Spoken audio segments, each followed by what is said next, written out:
फॉर्मूले हैं उस पर हम बात करेंगे। तो मैंने पहले भी आपको बताया था कि प्रिज्म एक सिमेट्रिक फिगर ही है और कुछ नहीं, ऊपर से नीचे तक एक जैसी फिगर को ही हम प्रिज्म कहते हैं। यानी कि क्यूबॉइड भी हमारा प्रिज्म है जिसका बेस रेक्टेंगल है, एक क्यूब भी हमारा प्रिज्म है जिसका बेस स्क्वायर है, और एक सिलेंडर भी प्रिज्म है जिसका बेस सर्किल है। बट अब बात आती है कि क्या इतने ही प्रिज्म है? ऐसा नहीं है। हम जो प्रिज्म के अंदर पढ़ेंगे उसमें बेस ट्रायंगुलर भी होगा, उसमें बेस हेक्सागोनल भी होगा, उसमें बेस ऑक्टागोनल भी होगा, सब कुछ होगा बेस। समझ रहे हैं आप बात को? तो प्रिज्म के पहले तो फॉर्मूले समझ लेते हैं क्या क्या है, जल्दी से आप नोट करेंगे, एक स्क्रीनशॉट लेंगे। प्रिज्म को हिंदी में भी प्रिज्म कहते हैं। वाओ, इतने दिनों बाद पढ़ाने का मौका मिल रहा है बोर्ड पे।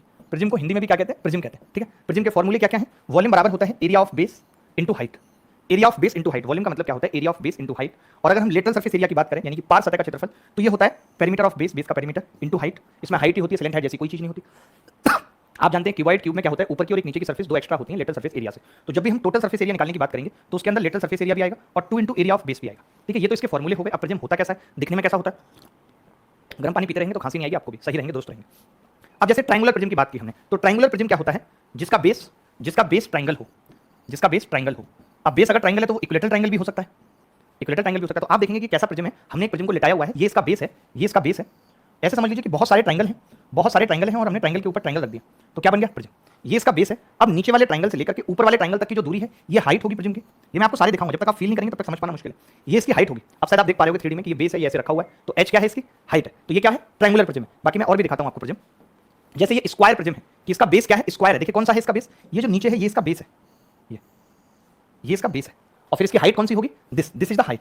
ये हाइट है इस प्रिज्म की, ये बेस, ये ऊपर वाला। तो मैंने वही बोला कि ऊपर वाले और नीचे वाले जो बेस का, छत का और आधार का जो बीच का गैप है वही क्या है? हाइट है। अब कोई मुझे कहे कि इस प्रिज्म का वॉल्यूम मुझे बताओ, तो मैं कह दूंगा कि वॉल्यूम बराबर होता है एरिया ऑफ बेस, मान लेते हैं भुजा ए है तो ए स्क्वायर इंटू एच। कोई मुझे कहे कि इसका एल एस बताओ, तो मैं कहूंगा perimeter of base 4a into H. यही कह दूंगा, कैपिटल एच लिख लीजिए, वहां पे कैपिटल एच माना है। अगर कोई मुझे कहे कि टी एस बताओ, तो मैं कहूंगा जो एल एस निकाला है 4a इंटू एच, इसके साथ twice of area of base add कर दूंगा, तो ये इसके फॉर्मूले आ जाएंगे। तो आप किसी के भी फॉर्मूले बना सकते हैं। प्रिज्म अलग अलग होंगे, किसी का बेस ट्रायंगुलर होगा, किसी का बेस स्क्वायर होगा। अभी ये जो वक्त मिला है इसका ठीक तरीके से यूटिलाइजेशन कर लीजिए। ये नहीं कि पूरे दिन सिर्फ कोरोना की बातों में ही टाइम खराब कर रहे हैं, कोई सेंस नहीं निकलेगा। रेक्टेंगुलर प्रिज्म क्या है? रेक्टेंगुलर प्रिज्म जिसका बेस रेक्टेंगल हो। अब इस प्रिज्म का बेस क्या है मैं आपको दिखाता हूं। ये इस प्रिज्म का बेस है, this is the base of this prism. अब रेक्टेंगल है तो इसकी लंबाई होगी, अब रेक्टेंगल है तो इसकी लंबाई होगी एल और ये चौड़ाई होगी बी। समझ रहे हैं? फिर आप कहेंगे ऊंचाई क्या होगी कि अगर ये बेस है तो दिस विल बी द ऊंचाई, एच हो जाएगी। तो ये एक तरीके से क्या है? क्यूबॉइड ही है। तो मैंने आपको कहा था कि हर क्यूबॉइड भी रेक्टेंगुलर प्रिज्म कहलाता है क्योंकि इसका बेस रेक्टेंगल है। आगे हेक्सागोनल प्रिज्म क्या होता है? जिसका बेस हेक्सागन हो। तो ये एक हेक्सागन है, ध्यान से देखिए, ये एक हेक्सागन है, ये बना हुआ है नीचे, ये एक हेक्सागन है और ये इसका बेस है। अब इस बेस से जो ऊपर की दूरी है, ध्यान से देखिए, ये दिस इज एच, ये ऊंचाई है इस प्रिज्म की। ये क्या है? ऊंचाई है इस प्रिज्म की, या ये क्या है? ऊंचाई है इस प्रिज्म की। अगर इसकी भुजा ए हो तो ये भी जान लीजिए कि हेक्सागोनल का एरिया क्या होता है बेस का। तो बेस एरिया इस स्थिति में क्या होगा? बहुत लोगों को फॉर्मूला पता होगा, बहुतों को नहीं पता होगा। बेस एरिया क्या होगा? √3/4 ए स्क्वायर। एक हेक्सागन में 6 इक्विलेटरल ट्रायंगल बनते हैं, तो बेस एरिया ये होगा। अगर आप इसी को ऊंचाई से गुणा कर देंगे तो क्या आ जाएगा? इसका वॉल्यूम आ जाएगा। तो ये बात आपको पता होनी चाहिए। एसी कूल कर रहा है ना आपकी वाली जगह पे, आवाज ना कटने लगे इसलिए बोल रहा हूं। कट रहा है? अच्छा, कूल कर रहा है ना, ठीक है। इसके बाद देख लीजिए पेंटागोनल प्रिज्म क्या होता है? जिसका बेस पेंटागन हो तो ये क्या होगा? पेंटागोनल प्रिज्म होगा।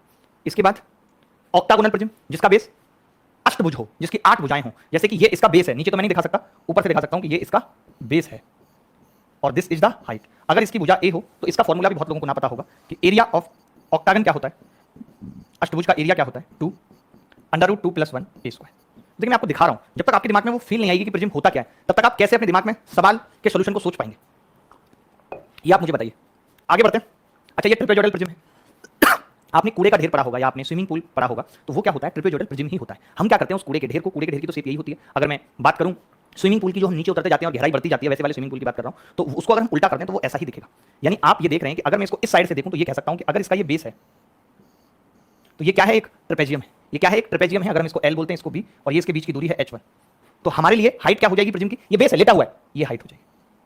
तो इस पे भी सवाल आएंगे आगे, मैं आपसे पूछूंगा। आपको शायद एरिया ऑफ ट्रेपेजियम पता ही होगा कि एरिया ऑफ ट्रेपेजियम क्या होता है। जहां भी आगे जरूरत पड़ेगी वहां मैं फिर से फॉर्मूले बताऊंगा। अच्छे सवाल करेंगे, काफी क्वालिटी के सवाल करेंगे। मैं आपसे भी पूछूंगा कि इस सवाल का उत्तर क्या होना चाहिए इंटू एच।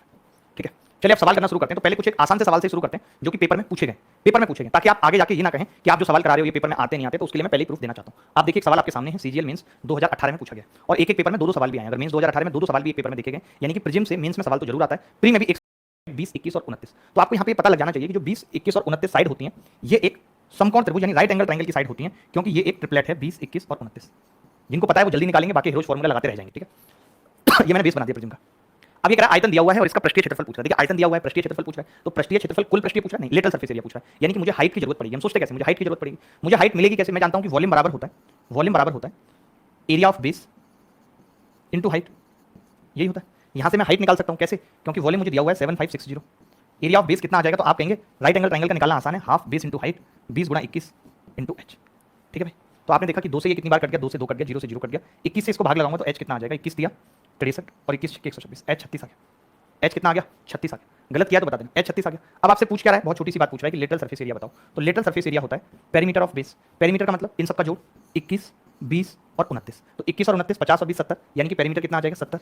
आप हाइट कितनी निकाल चुके हो 36, 36 70 कितना होता है 252, तो 25 20 उत्तर आ जाएगा, ऑप्शन में है यस। तो आप सोचिए कि एक बहुत छोटा सा सवाल मेंस 2018 में पूछा गया, ज्यादा पुरानी बात नहीं है, पिछले से पिछले मेंस की बात है।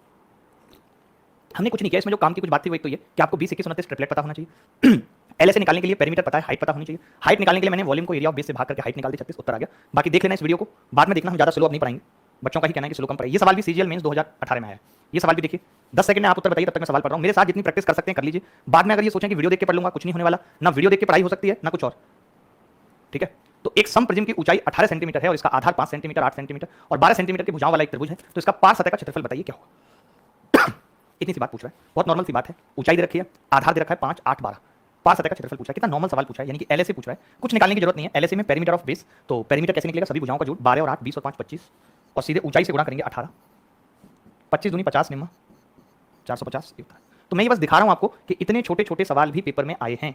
अगर आप सिर्फ ये सोचते हैं कि नहीं मुश्किल सवाल ही पेपर में आए, मुझे मुश्किल सवाल ही प्रैक्टिस करने हैं, तो कभी भी आप सिलेक्शन की दिशा में नहीं जा रहे। और कितने ऐसे बच्चे हैं जो अपने आप को बहुत राइट प्रिज्म ऑफ हाइट इतने and volume is 160, total surface area पूछ रहे हैं, कितना आसान सवाल है।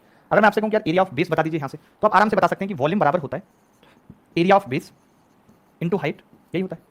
अब एरिया कितना दे रखा है 160, वॉल्यूम सॉरी, तो एरिया हमें निकालना है, हाइट कितनी दे रखी है 10, तो एरिया आ गया जी 16।